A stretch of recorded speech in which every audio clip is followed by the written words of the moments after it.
Hi, my name is Aaron Harper. I'm from Paul, Idaho, and I grow potatoes for Eagle Eye Produce.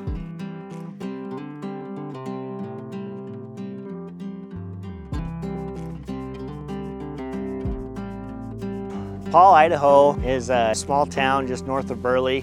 I grew up here, graduated from Minico High School. I've never left here. It's kind of a great area to be in. In 2016, I had the opportunity to join the volunteer fire department, and I did that thinking that I would just be a volunteer fireman. But since that time, I became an EMT, and now I'm assistant chief. We do a lot in the community, from fireworks shows to passing out bags of candies to kids during Christmas, and this community is just a really strong, tight-knit community here.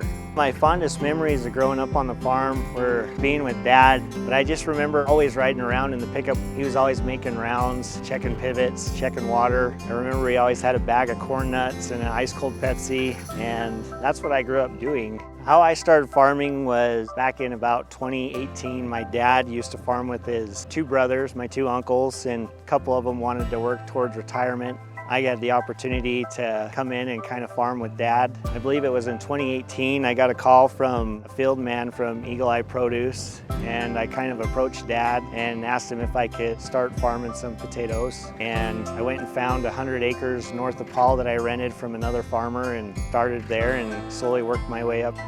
The biggest, probably most important lesson I've learned on the farm is that you always need to be humble. You always need to be teachable. There's a lot you can learn from the generations that have been before us. I rely pretty heavily on my dad, and I know my dad relied pretty heavily on his dad when he started farming. And just networking with neighbors and other farmers has been a huge positive for me. Seeing different practices or working with them has given me opportunities to grow and expand, to rotate potatoes in their ground, kind of work with them. And that's probably one of the biggest things, is being humble and teachable and always networking with those around you.